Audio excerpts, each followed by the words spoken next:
I agreed to be a surrogate for my sister after she had 3 miscarriages, and now she's trying to control every aspect of my pregnancy, including what I eat, when I sleep, and who I talk to. She installed a baby monitor in my bedroom to make sure the baby is safe, and showed up at my workplace to confront me about having a cup of coffee. I'm only 4 months pregnant, and I'm already at my breaking point, but if I back out now, she says she'll never forgive me. I, 31F, genuinely thought I was doing the most beautiful, selfless thing when I offered to carry a baby for my sister Amy, 35F, and her husband Mark, 37M. Now I'm lying in bed at 2 a.m., for months pregnant, wondering if I've made the biggest mistake of my life and potentially ruined my relationship with my only sibling forever. Let me start from the beginning because this situation is so incredibly complicated and I need objective opinions on whether I'm being unreasonable or if this has crossed into genuinely concerning territory. My sister Amy and I have always been close. Growing up, she was my protector, my best friend, the person I called when anything good or bad happened. She's 5 years older than me and has always been the responsible one. Straight A's, good job as a pediatric nurse, married her high school sweetheart, bought a house in the suburbs. I'm the messier younger sister. I've switched careers twice. I'm recently divorced, finalized 8 months ago, and I rent an apartment with my best friend Lisa. Amy and Mark have been trying to have a baby for 7 years. 7 years. They've been through 3 rounds of IVF, for miscarriages, and more heartbreak than I can adequately describe. The last miscarriage was at 16 weeks, far enough along that they'd announced the pregnancy, picked out names, started buying baby clothes. Watching my sister grieve that loss was one of the hardest things I've ever experienced. She was utterly devastated. She took a month off work and barely left her house. I was terrified for her mental health. About 6 months after that final miscarriage, Amy's doctor told her that her body likely couldn't carry a pregnancy to term. Something about her uterus and cervical insufficiency. I don't understand all the medical details, but essentially, she could produce viable eggs, but pregnancy itself was too risky for both her and any potential baby. The doctor recommended a surrogate. Amy was crushed. Mark was crushed. I watched my sister, who had wanted to be a mother her entire life, fall into this deep depression where she could barely function. She'd cry when she saw pregnant women at the grocery store. She stopped going to baby showers. She withdrew from most of her friends who had kids. So one night, about a year ago, after several glasses of wine and watching Amy break down crying at a family dinner, I said it. I'll do it. I'll carry your baby for you. The room went silent. Amy looked at me like I'd offered her the moon. Emma, you don't mean that, she whispered. I do, I said. I'm healthy. I don't have any plans to have more kids of my own right now. I have a 6-year-old daughter, Zoe, from my marriage. Let me do this for you. Amy started sobbing, happy tears this time. Mark hugged me. My parents were emotional. It felt like this perfect, beautiful moment where I could give my sister the one thing she wanted most in the world. We didn't rush into it. We did research. We consulted with doctors. We talked to a counselor who specializes in surrogacy. We even consulted with a lawyer and drew up a contract outlining expectations, medical decisions, financial arrangements. They'd cover all medical costs and give me $25,000 for expenses and compensation, significantly less than a traditional surrogate arrangement, but I wasn't doing this for money, and they couldn't afford more. The contract covered a lot.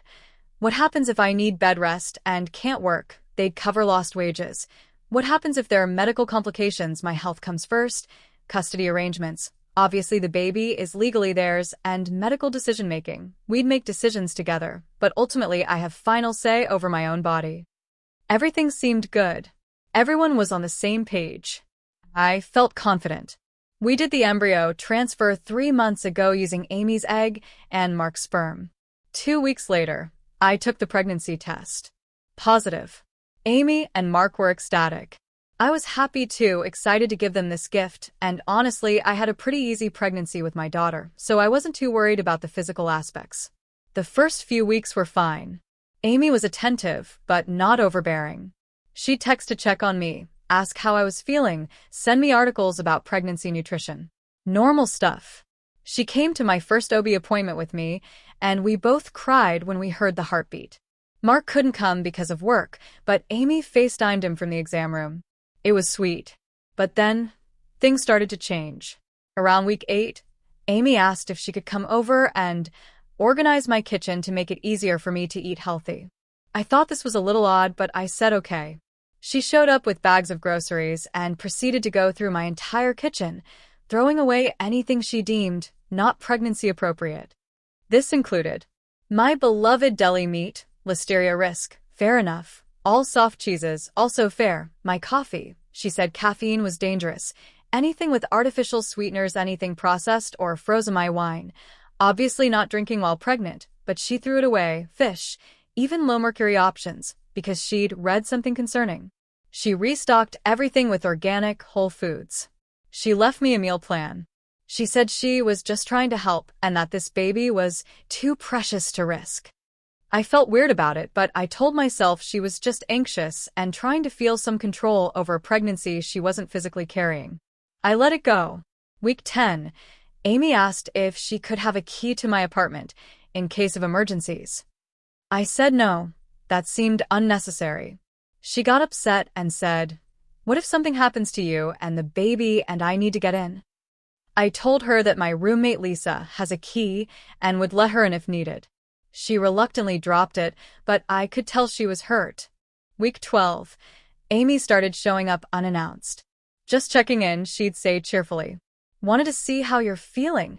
It happened 3 times in 1 week. Once, she showed up at 7 a.m. on a Saturday. My roommate answered the door in her pajamas, confused. Amy had brought breakfast, egg white omelet, whole grain toast, fresh fruit. All pregnancy approved. It was sweet in theory, but I was still asleep and felt uncomfortable that she was just showing up. I gently told her that I appreciated her concern but needed her to text or call before coming over. She apologized and said she was just so excited and wanted to be involved. I understood. I really did. This was her baby. Week 14. This is where things escalated significantly. I posted a photo on Instagram of me holding a small cup of coffee with the caption, "First trimester fatigue is real." It was decaf. I'm allowed to have decaf. But within minutes, my phone was ringing. Amy was calling, panicked. "Emma, what are you doing? You can't have coffee." "It's decaf, Amy."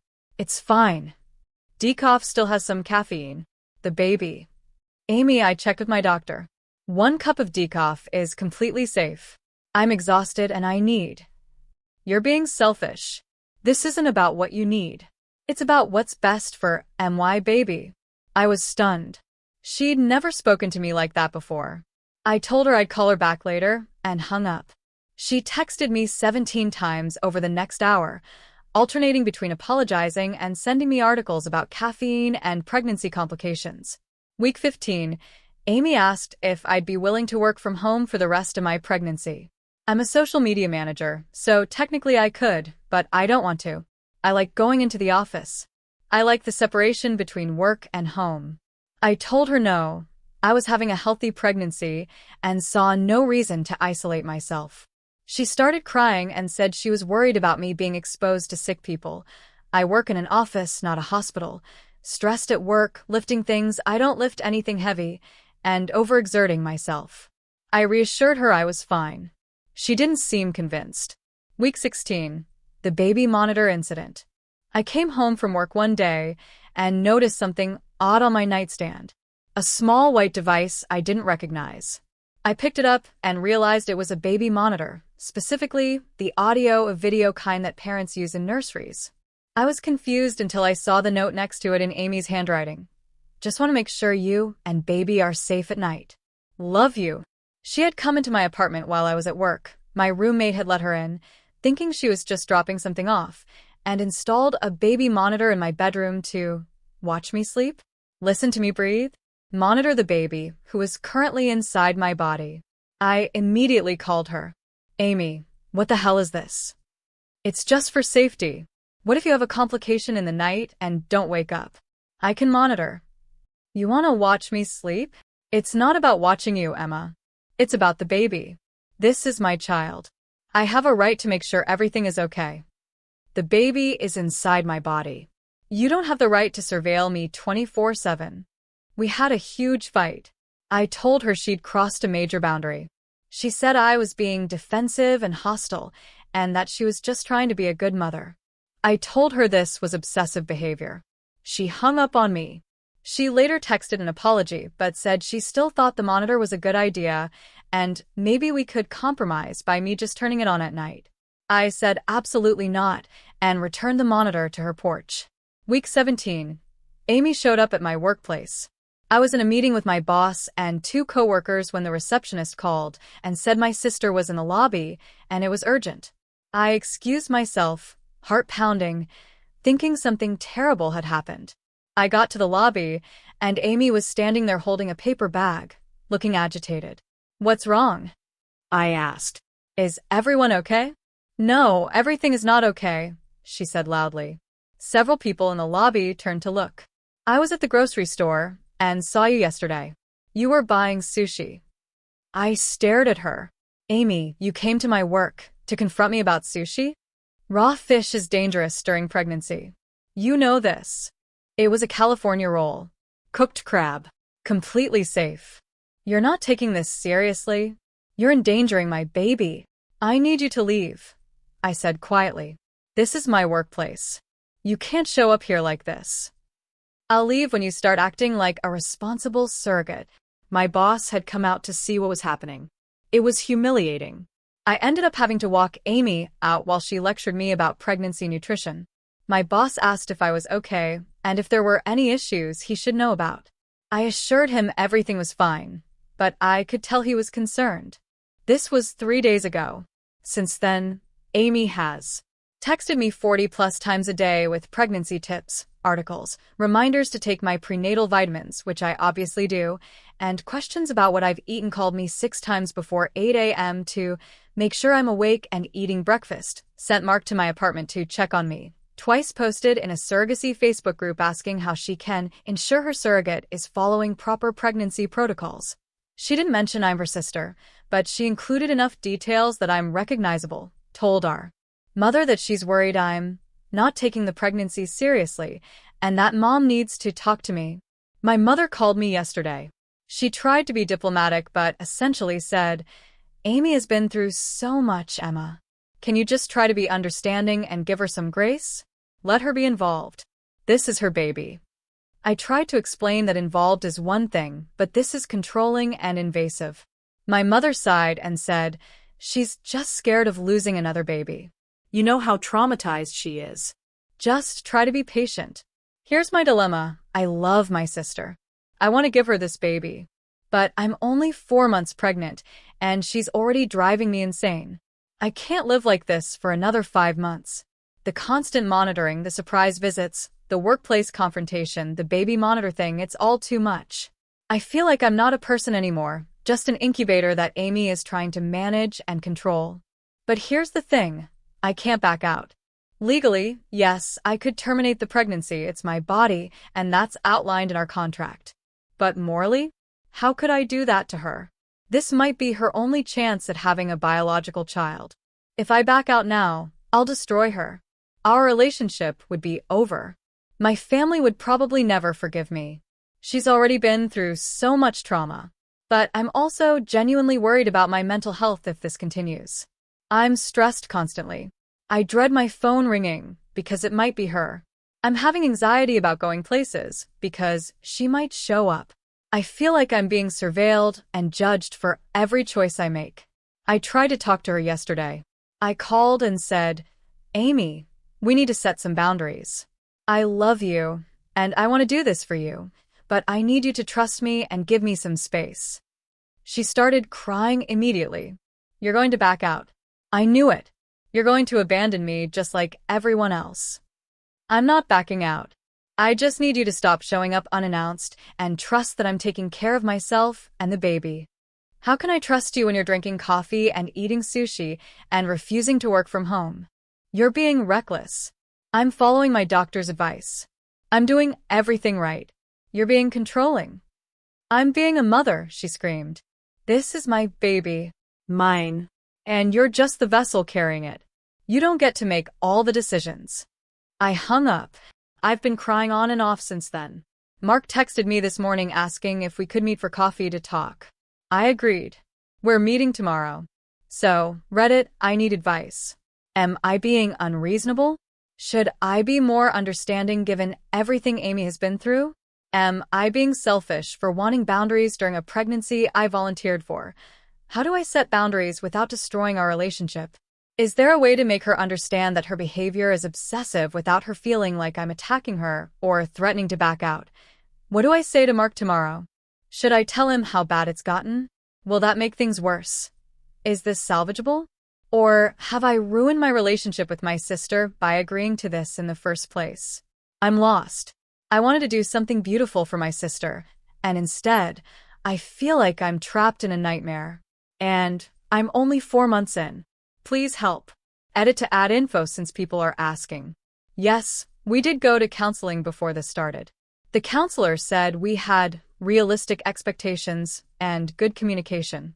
Clearly, that didn't account for how Amy would actually handle the stress of the pregnancy. No, Amy has never behaved this way before. She's always been a caring, reasonable person. This is completely new behavior that started after the pregnancy was confirmed. My daughter Zoe, 6, knows I'm pregnant and that the baby is for Aunt Amy. She's excited about being a cousin. Amy has been mostly normal around her, though she has started lecturing me about not letting Zoe roughhouse with me.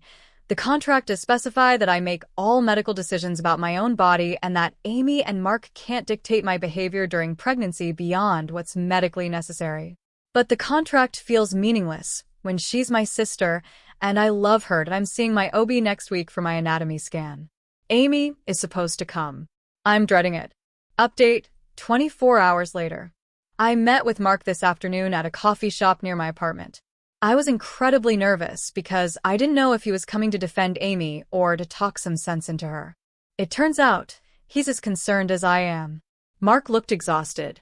He ordered a coffee, sat down, and immediately said, "Emma, I'm so sorry. I know Amy has been overwhelming you. I've tried to talk to her, but she won't listen to me." I almost cried with relief. You see it too? Of course I see it. The baby monitor thing was insane. I told her that. The workplace visit was inappropriate. I've been trying to get her to back off, but she's not herself right now. Mark explained that Amy has been obsessing over this pregnancy to a degree that's scaring him. She's on surrogacy forums constantly. She's reading pregnancy books and studies compulsively. She set alarms on her phone to text me reminders throughout the day. She talks about the baby 24/7. She stopped seeing her friends. She quit book club. She's called in sick to work 3 times in the past month just to sit at home and research pregnancy. She's having panic attacks at night, Mark said quietly. She wakes up convinced something's gone wrong with the baby. She wants to call you at 2 a.m. to make sure you're okay. I've been stopping her, but it's like she can't calm down. Mark, this sounds like she needs professional help. I know, he said. I've been trying to convince her to see a therapist. She went once right after the last miscarriage, but she stopped going because she said it wasn't helping. I think she needs to go back. I think she might need medication, but she won't listen to me. We talked for almost 2 hours. Mark said he's terrified that Amy's behavior is going to push me away and ruin our relationship, and then they'll lose both the baby and me. He begged me not to back out of the surrogacy, but he also said he completely understands if I need to set hard boundaries. We came up with a plan. Mark is going to insist Amy see a therapist who specializes in infertility trauma. He's going to make it non-negotiable. If she refuses, he said he'll suggest a trial separation because he can't watch her spiral like this. We're going to have a family meeting, me, Amy, Mark, and possibly a mediator, where we establish clear, written boundaries. These include no unannounced visits, no more than 2 check-in texts per day unless it's an emergency, no monitoring devices, no workplace visits, no commenting on my diet unless I'm doing something genuinely dangerous. Amy will not attend my next OB appointment. Mark will come instead to give Amy some distance and let me have a stress-free appointment. We'll send her pictures and updates afterward. If Amy violates these boundaries, there will be consequences. We didn't define exactly what those would be, but Mark said he'll enforce them. Even if it means physically preventing her from contacting me for a cooling-off period, I'm also going to see a therapist to help me process this and figure out how to navigate the rest of the pregnancy. Mark apologized probably 10 times. He said he loves his wife, but he knows she's not okay, and he's grateful I'm still willing to carry their baby despite everything. I told him I love Amy too, and I understand she's traumatized, but I can't sacrifice my own mental health. He agreed completely. We hugged before leaving, and he said, "Thank you, Emma. You're giving us the greatest gift imaginable. We won't forget that." I felt better after that conversation. At least Mark sees reality and is willing to take action. Then I got home and had 14 missed calls from Amy and 28 text messages asking where I was, who I was with, if I was okay, if the baby was okay, why wasn't I answering, please call her immediately. I didn't respond right away. I needed space.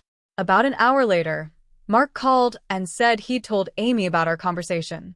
She was upset but agreed to the therapy appointment he'd already scheduled for her. Apparently he'd booked it before even meeting with me. Good for him. She also reluctantly agreed to the boundaries, but said she felt like she was being punished for caring. Mark said the family meeting would happen this weekend, and he'd invited a counselor who specializes in surrogacy to mediate. So, progress? I think. I'm cautiously optimistic, but also emotionally exhausted. The next few months are going to be hard, but I'm hopeful that with professional help and clear boundaries, we can get through this without completely destroying our relationship. I'll update again after the family meeting. Thanks for all the support and advice, Reddit. It helped me realize I'm not crazy for feeling overwhelmed and that setting boundaries doesn't make me a bad sister or a bad surrogate. Wish me luck. Final update, 3 weeks later. A lot has happened, and I think this will be my final update unless something major changes. The family meeting happened. It was intense. The counselor we hired specializes in surrogacy and reproductive trauma, and she did not sugarcoat things. Amy showed up defensive and tearful. I showed up anxious. Mark was clearly stressed. The counselor started by asking Amy to explain, in her own words, why she'd been behaving the way she had. Amy broke down almost immediately. Through tears, she said, "Every single one of my babies died inside me. My body killed them. And now my sister's body is the only thing keeping this baby alive, and I have no control over it. What if her body kills my baby too? What if she makes one wrong choice and I lose everything again? I can't breathe. I can't sleep. I can't think about anything else." It was heartbreaking. The counselor was very gentle but firm.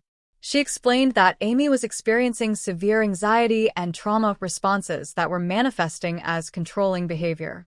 She said that Amy's fears were understandable, but that the way she was coping was actively harmful to me, to their marriage, and even to her ability to bond with the baby when it arrives. "You're treating Emma like a threat instead of a partner," the counselor said. "And you're treating this pregnancy like another catastrophe waiting to happen instead of the miracle it is." Amy sobbed. Mark held her hand.